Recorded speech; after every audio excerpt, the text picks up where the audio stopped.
R মাননীয় মুখ্যমন্ত্ৰী দ্বাৰা ইয়াত এটা কঠোৰভাৱে যাতে শাস্তি দিয়াৰ ব্যৱস্থাটো লোৱা যায় যে এই যিমান একিউজ পাৰ্চন যোনে মাৰধৰ কৰিছে আৰু এই মাৰধৰৰ লগত যিমান ৰেপিষ্ট আছে তেওঁসকলক আজি মানে মৃত্যু ঘোষণালৈকে ইয়াত মানে সাজা দিব লাগে, শাস্তি দিব লাগে। আৰু এই শাস্তিমূলক যি মানে ট্ৰায়েল, এই ট্ৰায়েলটো ইয়াত ফাষ্ট ট্ৰেক কৰাৰ দ্বাৰা হ'ব লাগে বুলি আমি দাবী ৰাখিছো। তাৰ লগে লগে ইয়াত যেটো মানে কেছ ইনভেষ্টিগেশ্যন হ'ব লাগে, এই কেছ ইনভেষ্টিগেশ্যনটো আজি স্পেচিয়েল ইনভেষ্টিগেশ্যন টিম কৰাই অসম চৰকাৰৰ দ্বাৰা এইটো মানে ইনভেষ্টিগেট কৰিব লাগে, যাতে ইয়াত ট্ৰান্সপাৰেণ্ট এটা ইনভেষ্টিগেশ্যন হয় আৰু অতি সোনকালে এই ফাষ্ট ট্ৰেক কৰাৰ দ্বাৰা ট্ৰায়েল কৰি এই কেছটো শেষ কৰিব লাগে আৰু আমাক ন্যায় দিব লাগে। ইয়াৰ দাবীটো আমি আজি ৰাখিছো। আৰু ইয়াৰ কাৰণে আজি এই ৰেলীৰ পৰা আমি এটা জইণ্ট মেমৰেণ্ডাম প্ৰেৰণ কৰিম অসমৰ মাননীয় মুখ্যমন্ত্ৰীলৈ আৰু কপিটো ডিজিপি আৰু তাৰ লগত অসমৰ চিফ ছেক্ৰেটাৰী লৈ। তো ইয়াৰ কাৰণে ইয়াত উপস্থিত সকলো দল সংগঠনক আৰু ইয়াৰ আই মাতৃসকলক মই নিখিল বৰছা তৰুণৰ পৰা আকৌ ইয়াত আগভাগ লোৱাৰ কাৰণে আৰু ন্যায়ৰ কাৰণে যুঁজৰ কাৰণে ইয়াত একগোট হোৱাৰ কাৰণে সকলো দল সংগঠনক একেবাৰে আমি মানে জাষ্টিছৰ কাৰণে আজি এই গোটমেলৰ প্ৰাংগণৰ পৰা আমি অসম চৰকাৰলৈ আমাৰ আৱাজটো আমি পঠাই দিম আৰু এই আৱাজৰ দ্বাৰা আমাৰ জাষ্টিছটো আমি বিচাৰি যাম। আৰু বুঝিয়ে গেছে যে জাষ্টিস মেলাবো মানে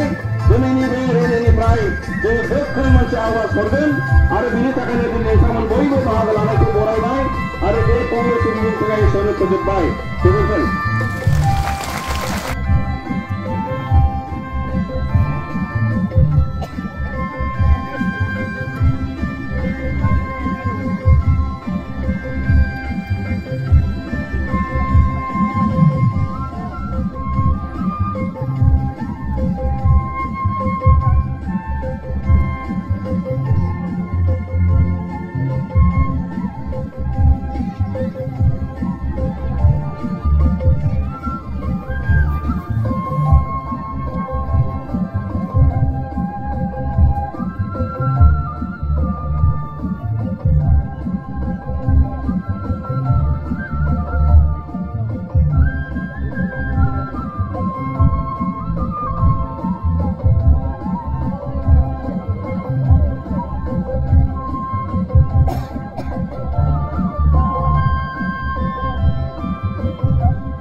ইয়াৰ কাৰণে আমি আজি এই মঞ্চৰ পৰা আমি প্ৰতিবাদ জনাইছো এই ঘটনাত আৰু গোৱালপাৰা জিলা প্ৰশাসন ডিচি ডাঙৰীয়া এছপি ডাঙৰীয়া আমি ধন্যবাদো দিছো ইয়াৰ কাৰণে ধন্যবাদ দিছো 5 গৰাকী যি ব্যক্তি আছিল যি ধন আলী বাহাৰ আলী ৰহমান আলী ধৰ্ষণ কাণ্ডত গণধৰ্ষণৰ লগত জড়িত এই 5 গৰাকীক পৰাস্ত কৰাৰ কাৰণে আমি ধন্যবাদ দিছো আৰু লগতে হত্যাকাৰী শেখবৰ আলী পাৰমিনা বেগম সেই কেইজনক পৰাস্ত কৰাৰ কাৰণে এৰেষ্ট কৰাৰ কাৰণে আমি ধন্যবাদ দিছো কিন্তু পৰাস্ত ক্ষেত কাম নহয় এৰেষ্ট খালামনি আমি সত্য খামানি নৰা অকল পৰাস্ত কৰি কাম সমাপ্ত কৰিলে নহব ইয়াৰ কাৰণে আমি দাবী জনাইছো অসমৰ সন্মানীয় মুখ্যমন্ত্ৰী ডক্টৰ হিমন্ত বিশ্ব শৰ্মা ডাঙৰীয়াক আজিৰ এই মঞ্চৰ পৰা পুনৰবাৰ আমি দাবী জনাইছো আহ্বান জনাইছো অসমৰ ডিজিপি ডাঙৰীয়াক আমি দাবী জনাইছো মুখ্য সচিব ডাঙৰীয়াক আমি দাবী জনাইছো আপোনালোকে এই যি হত্যাকাণ্ড গণধৰ্ষণ ইয়াৰ ওপৰত স্পেচিয়েল এটা টাস্ক ফোৰ্স ইনভেস্টিগেশন টিম বনাই পেলাই SIT গঠন কৰি তদন্ত ক্ষিপ্ৰতাৰে কৰক ভালদৰে কৰক দোষী হত্যাকাৰী ধৰ্ষণকাৰী কোনো কাৰণত খাৰি নাযায় কোনো কাৰণও যাই চিনাহাৰী খালাংগা যাই মানসি উঠাৰগা 5জন ব্যক্তি কোনো কাৰণত জেলৰ আইনৰ সুৰংগা হৈ পেলাই যাতে খাৰি নাযায় ইয়াৰ কাৰণে SIT গঠন কৰক ফাষ্ট ট্ৰেক কোৰ্টত এই আইনী প্ৰক্ৰিয়াৰে তেওঁলোকক শাস্তি প্ৰদান কৰক আৰু আমাৰ দাবী এই দুৰ্ভোগীয়া পৰিয়ালক হিৰণময়ী খাকবাৰীৰ পৰিয়ালক 20 লাখ টকা কম্পেনচেশ্যন দিব লাগে এইটো আমাৰ দাবী আৰু লগতে 2 গৰাকী কিশোৰী যিসকলক গণধৰ্ষণ কৰা হ'ল তেওঁলোকক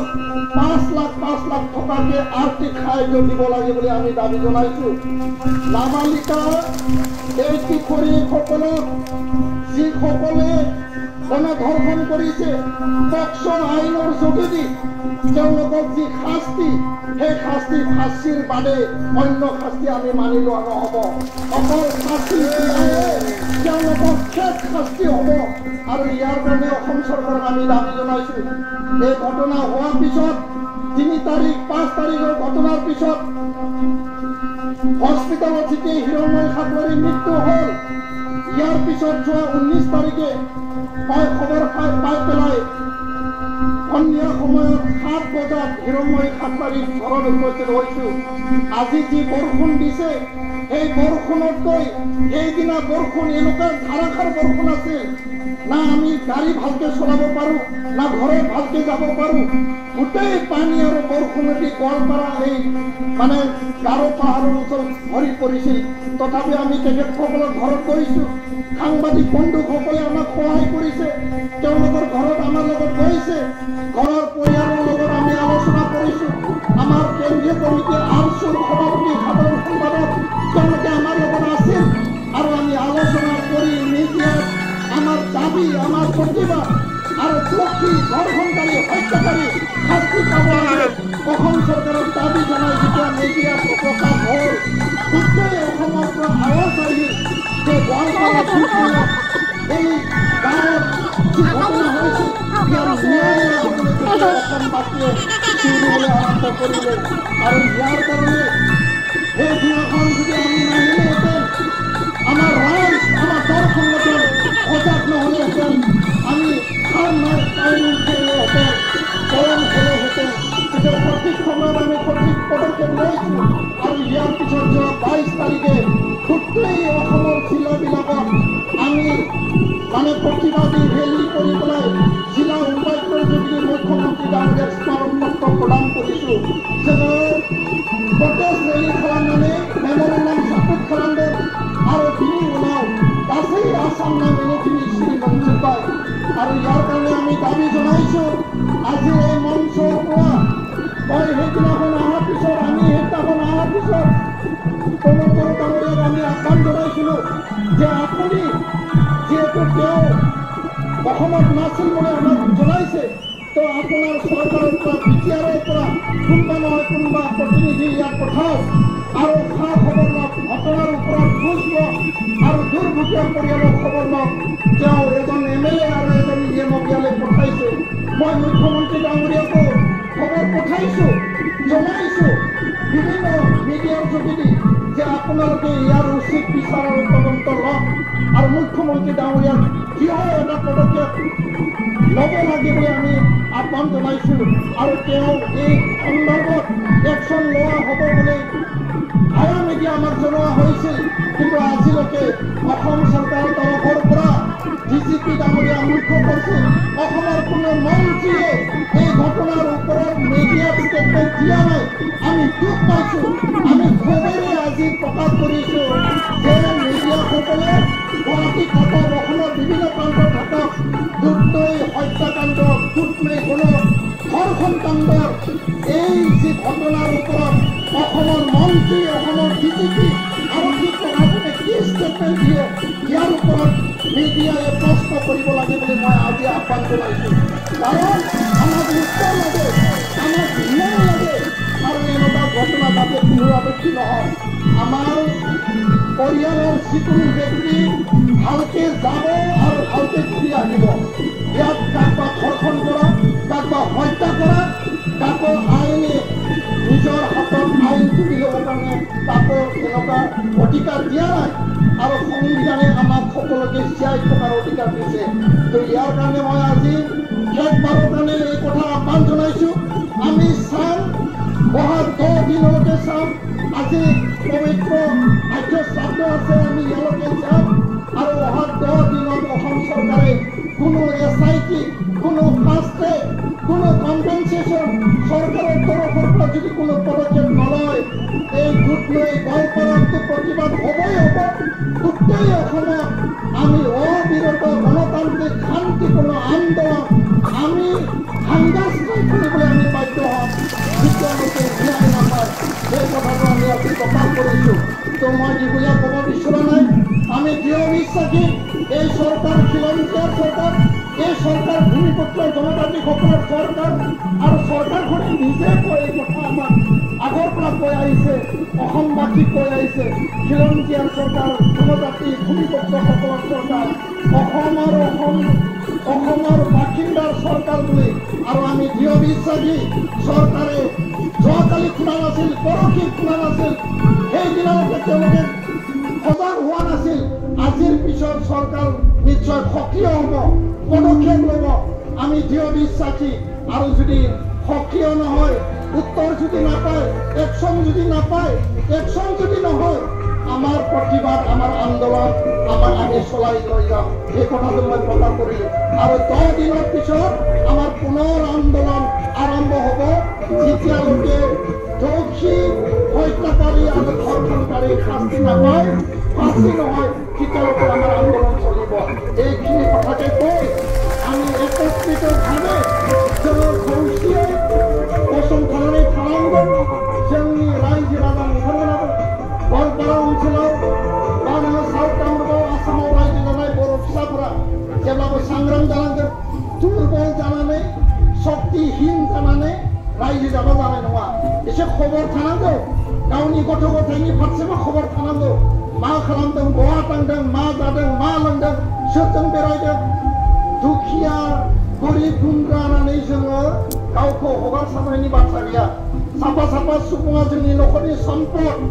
आरो बे सम्पद गोनां सुबुंफोरखौ मोजाङै फेदेरै फोलावै मोजां मानसि खालामनांगोन आरो बेखायनो दिनै फैनाय आइ आफा नोंथांमोनखौ आं खावलायबाय एबसुआ नोंसोरजों दङ गवालपारा डिस्ट्रिक्ट एबसुआ नोंथांमोनजों दङ आरो गासै जों नोंथांमोनजों दङ नोंथांमोना दुर्बल जानायनि बाथ्रा गैया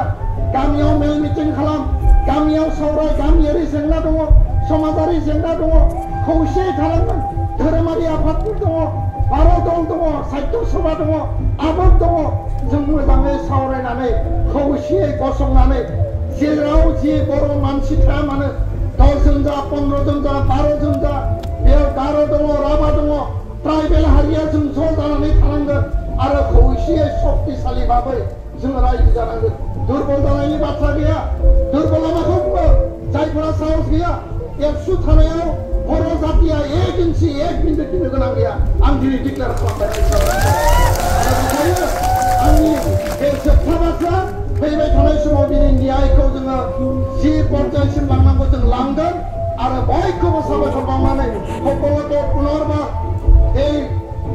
আন্দোলন এই প্ৰতিবাদত ভাগ লোৱা সকলো ৰাইজক সকলো দল সংগঠনক আন্তৰিক ধন্যবাদ আমার লাগে ন্যায্য দাবি আমার লাগে ন্যায় আমার লাগে ন্যায় we want justice we want justice no justice no rest no justice no rest jai Bharahine jai Ramahine jai Shune thank you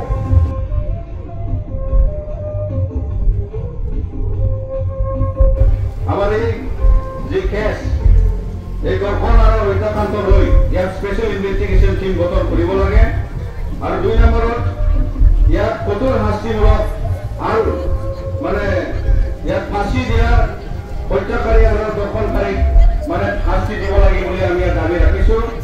আৰু লগতে যিখিনি কেছ ইয়াত দুটা কেছ মাৰ্ডাৰ কেছ আৰু ৰেপ কেছ এই দুটা কেছকে ফাষ্ট ট্ৰেক কোৰ্টত ট্ৰায়েল কৰিব লাগে বুলি আমি দাবী ৰাখিছো লগতে ইন্টাৰিম কম্পেনচেশ্যন গ্ৰান্ট দিব লাগে অসম চৰকাৰৰ ফালৰ পৰা হিৰময় কাটাৰলৈ 20 লাখ টকা আৰু যি দৰ্শনকাৰী দৰ্শন হোৱা যে ভিক্টিম তেওঁসকলক 5 লাখে ক্ষতিপূৰণ দিব লাগে বুলি আমি দাবী ৰাখিছো এই 4টা মূল দাবী লৈ আমি আজি আমাৰ এই প্ৰেৰণ বা বাৰ্তা আমি মাননীয় মুখ্যমন্ত্ৰীলৈ প্ৰেৰণ কৰিছো সেইখিনি আমাৰ দাবী আছিল ধন্যবাদ সকলো প্ৰতিবাদী জনতালৈ শ্ৰদ্ধা জ্ঞাপন কৰি আপোনালোকৰ যিখন লিখিত স্মাৰকপত্ৰ মুখ্যমন্ত্ৰী মহোদয় তথা মুখ্য সচিব মহোদয় আৰু ডিজিপি মহোদয়লৈ প্ৰেৰণ কৰিছে সেইখন আমি গ্ৰহণ কৰিছোঁ আৰু অনতিপলমে আজিৰ ভিতৰতে আমি এইকেইখন পোৱাৰ ব্যৱস্থা নিশ্চয়কৈ কৰিম যিটো ঘটনা ঘটি গ'ল এক খুবেই দুৰ্ভাগ্যজনক ঘটনা আমি 5 মে'ৰ পৰা দুধনৈ আৰক্ষী মহাসংঘ আমি তাত উপস্থিত হৈ গোটেইখিনি পৰ্যবেক্ষণ কৰি আহিছোঁ আৰু পৰৱৰ্তী